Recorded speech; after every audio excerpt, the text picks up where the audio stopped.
Guys, sobrang lakas ng ulan, grabe. Kagabi nag-uusap kami ni Jet kasi merong bagyo na paparating. Tapos sabi ko, may pasok kaya? Buti na lang, paggising ko kaninang umaga, tahimik naman. Sabi ko, siguro may pasok. Tapos nag-check ako sa social media, wala naman mga announcement or parang usap-usapan regarding bagyo. Pero habang bumababa ako ng hagdan, bigla siyang bumuhos. Sobrang lakas. Di ko alam kung naririnig yun. Pero ang lakas talaga as in. So, anyway, yan. Wala namang announcement. Kaya maghanda na tayo ng breakfast para sa mga bata.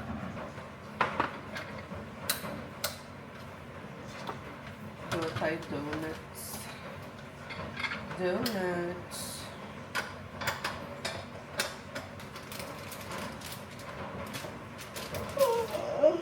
Ito.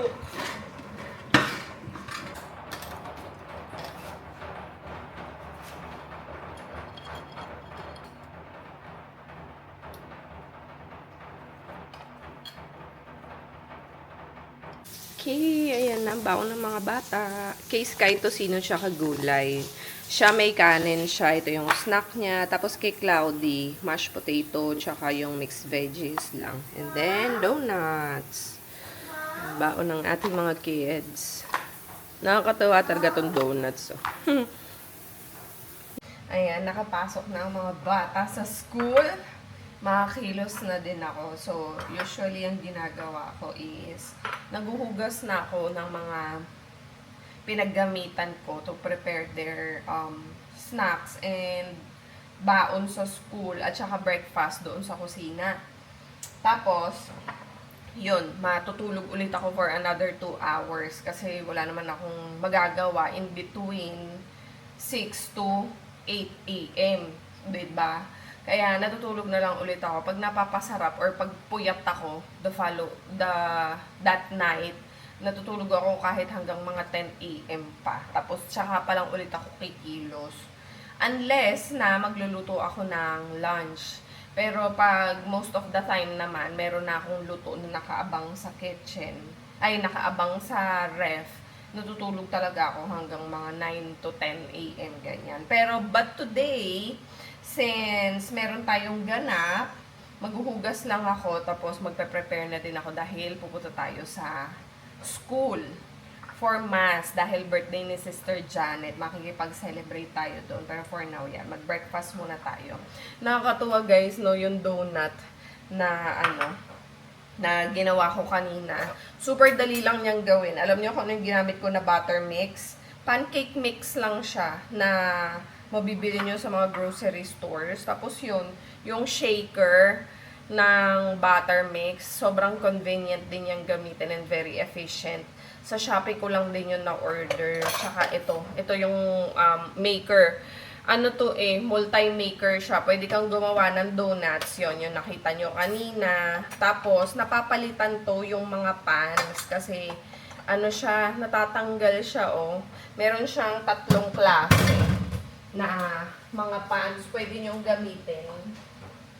Ayan, meron siyang 3 klase na mga pans na pwede nyong gamitin. Perfect talaga to pang baon sa school. Kung meron kayong mga estudyante, I would recommend you to buy this one. Mura lang to guys. Parang less than 700 pesos. If may mga voucher kayo or matsyempohan nyo yung mga free shipping doon, makukuha nyo na lang siya siguro for around 600 pesos. Ayan. Ito yung mga kasama niyang pans. Meron siyang pang waffle. At saka pang panini. So, ito yung pang ipit sa sandwiches kung gusto niyong gumawa. So, yan. Diba? Napaka nito. Napaka efficient gamitin. Perfect for pambaon talaga. So, yan. Yung mga tirang donuts, ako na yung kakain. Dahil si Jet ay nasa simbahan pa. For sure, bumibili kasi yun ng tinapay pag nagsaserve sa mass. Kaya yun, breakfast muna tayo.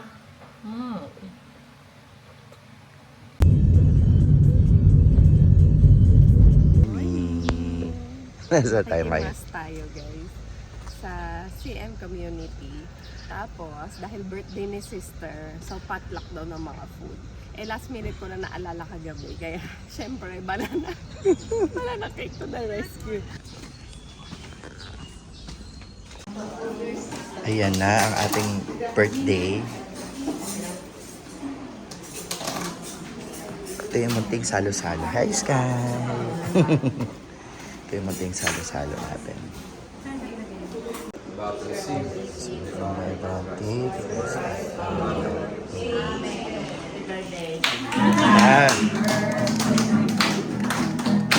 Happy birthday to you. Happy birthday to you. Happy birthday, happy birthday, happy birthday to you.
Happy birthday!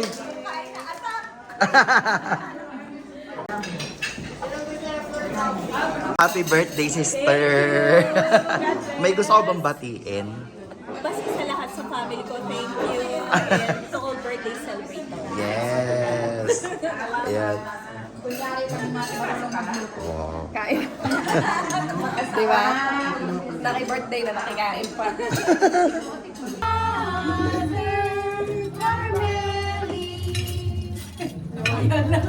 Diba? Habang naghuhugas, kumakanta.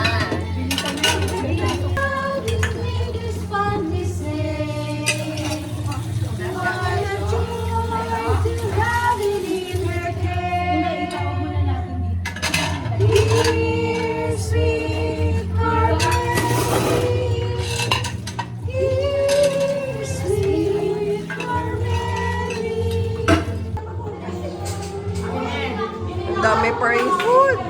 Sabi nila, sister, mag-Sharon. Mag-Sharon.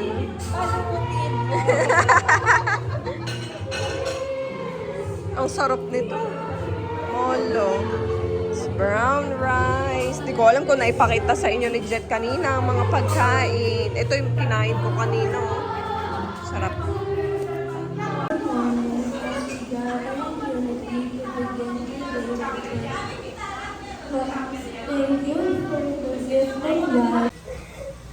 Yan na, nakarating na naman kayo dito sa bahay. Nakarating na naman kayo. Kaya magulo na naman dito.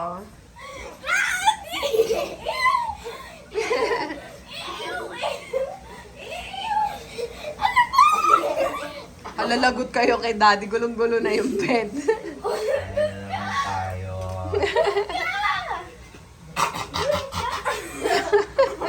Let's go, nababa na tayo guys. Papagupit tayo ng buhok. Cloudy hearing aid mo. Halika na, dito na lang tayo sa baba para makafocus na si daddy dyan. Matapos na agad. Dali may hearing aid. Hintayin na lang natin si Jet dahil nag-edit pa si Jet ng video. Actually, ano na siya? Nag-upload na. Ayoko pala. Share natin. Merong kinrochet si Sky na bag. Ang ganda. Ang galing ni Sky. Nakakatuwa. Tapos, guys, ito yung pinapakita sa inyo ni Daddy nung nakaraan yung nagko-crochet ako. Ito yun. Ah, pinakita niyo na ba? Hindi ko pa pinakita niya na ginagawa ko, pero hindi ko pinakita yung finished product. Ito siya. shoulder bag. Dapat kasi may ano yan eh, may pink siya dito, 'di ba guys? Papansin niyo ba? May pink line siya, tapos may bow dapat siya on each side. Each Shide. side. Shide. Tapos Granny Square. square siya na may mga butas-butas. Tapos like susew ko siya dito sa loob para like may Pocket. pocket na maliit. Tapos gagawa din ako ng keychain para kapartner niya. Ako ba siya tapos eh? Naiinis na ako. Haba na ng buhok ni Cloudy. Ako din kasi guys, kaya kung napapansin nyo, madalas ko na siyang tinatali kasi I feel uncomfortable talaga na yung hair is nagtatouch sa dito ko dyan, at saka sa batok. Lalo na pag mainit, na aasiwa ako, feeling ko ang kati-kati, feeling ko pawis na pawis ako. Kaya tinatali ko na lang siya madalas. So ngayon, papagupitan na natin siya. Meron siyang robot na bag.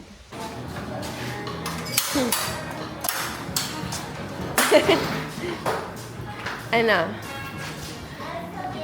Ano papagawa mo? Haircut? Ha? Anong haircut gusto mo? Paano?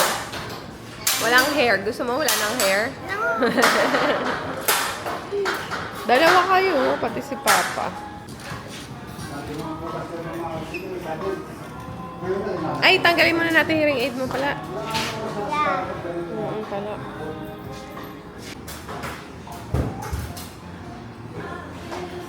Hala. Hala.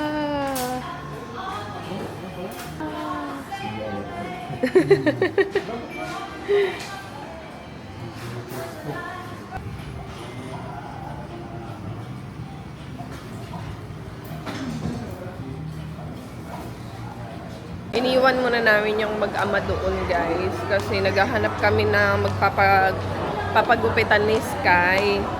Kasi sayang nga galing kami sa bench fix doon sa taas. Wala si Sai. Si Sai kasi talaga yung nagugupit sa akin. At saka kay Sky. Kaya lang day off pala niya tuwing Tuesday. So ngayon alam na natin na hindi tayo pupunta pag Tuesday. Kahapon ko pa talaga sana gustong pumunta kasi alam ko Lunes nandun siya. Hindi ako natuloy. Hindi natuloy. Kaya ano. Wala. Dito sa ano? Gusto mo? Hindi naman. Queen Mother. Mother Queen. Ayan.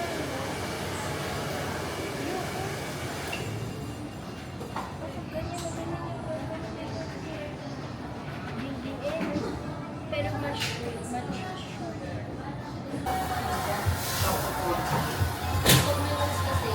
Oo, dali.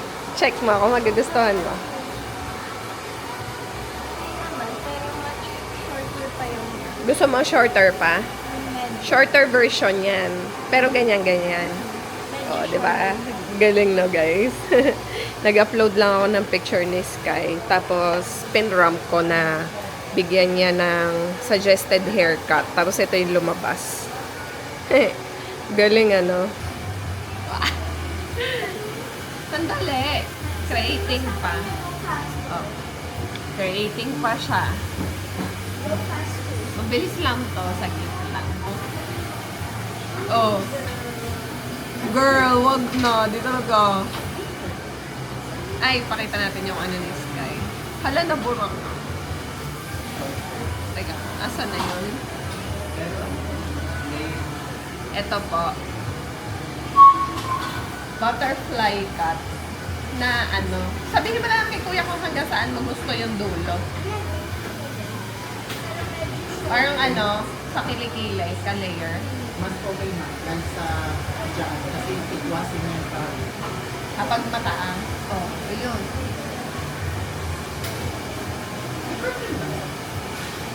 Oh, gusto niya. Gusto mo na ng bangs. Wow! Pogi naman ni Ay, tika na. Ang ganda. You like it? No. Tingin. Wow! I like it. Yan yung dapat na hinahanap mo pa, ganyan. anak. Ang ganda. Bagay sa'yo. Dalaga ka na. Ano ba yan? Si Cloudy din ang pogi, oh. Sino bang mga magulang nitong mga to? Kapupogit kagaganda eh. Hindi ako magsasalita. Cloud! Pogi naman ah. Ayan, back to Calvo State tayo ngayon. Calvo State University. Ayan, presko na ulit. Hindi, actually, kaya ako gusto mag ganito kasi nga, una, mainit. Pangalawa, tinatamad na ako mag-ayos ng buhok. Ano mo yun? Para gusto ko ligo, alis, ganon. Mas better yung ganyan. So, matutulog na tayo. Alam nyo guys, aadik ako manood. Ewan ko ako lang ha. Yung mga short, sa drama wave. Ayan, yung mga stories to. Mga short clips sa Facebook. Lagi din ako nabibigtiman yan eh. Oo, ang ganda-ganda. Tapos naghahanap tuloy ako yung mga karugtong. Karugtong. Kaya nga, nakakainis. Anyway, matutulog na kami ni Nins kasi maaga pa kami bukas. Maraming gagawin. Ano pala masasabi mo doon sa kila sister kanina experience mo? Ay, happy ako. Happy ako tuwing around them. Tsaka pag nagkakaroon kami ng monthly meeting, tsaka yung yung gospel reflection pag Saturday. Kasi nga, you get to know their own stories, their own process, 'di ba? In those experiences, nalalaman ko yung kanya-kanyang pinagdadaanan nila. Alam nyo, the best, not really the best solution or the best gift that you can have is not those material things or not those solutions to your problem. Sometimes, and most of the time, actually, for me, the people who will just listen and be with you along the way, no? Yun talaga yun yung pinaka-importante. Hindi yung bigyan ka ng solusyon kung paano gagawin mo. Yung presence lang. Presence lang, exactly. Presence lang and yung understanding nila. Napakalaking bagay na. Tapos, nakakatuwa din yung mga sisters kasi akala mo napakaseryoso nila, 'di ba? Parang nakita naman natin 'di ba? Oo, akala mo mga di makabasag pinggan, pero they are just normal people like us. It's just that they dedicated their whole life or the remaining lives that they have in prayers, no, in communion with the Christ, to pray for the people outside, most especially for us na 'di ba, tayong nasa labas ng simbahan, ganyan. Tayo yung mga pinagdadasal nila palagi. Kaya we are so grateful dun sa mga friends namin na mga sisters and mga pare. Because they are always, praying for the safety of the other people. Ikaw, ano namang kaganapan mo? Si Jet din meron din siyang sariling community na hopefully, in the future, yun naman yung makita nyo. Yun naman, mamimit nyo sila next week. Yung papakilala ko sila sa inyo. Ano din yun? Carmelite din. Actually, talaga tayo, malapit tayo sa Iba talaga ang Carmelite community. Carmelite family. Sininya ay Carmelite Missionaries Secular. Yan. So ako naman ay OCD. Carmelite Discals Secular. Ayan. So anyway, ayun lang Si Jet yung contemplative ba yan? Tama ba? More on more on silence, ganyan. Prayer. Kami, mission talaga. Service and mission to others yan. Pagiging katekista, pagiging mission sa labas. So anyway, there are more things to discover, guys, as we grow our journey in our faith. Kaya we are just so excited to take you with us then as we grow ourselves Ayan, o. Sige guys, matutulog na kami. Pahinga na kami. Happy birthday ulit kay Sister Jeanette. Grabe, Sister Batang Bata. Na pala. Nahiya ako, pabulok na ako si Sister Pabata. So anyway, good night guys. Kita-kits ulit sa susunod na vlog. Bye.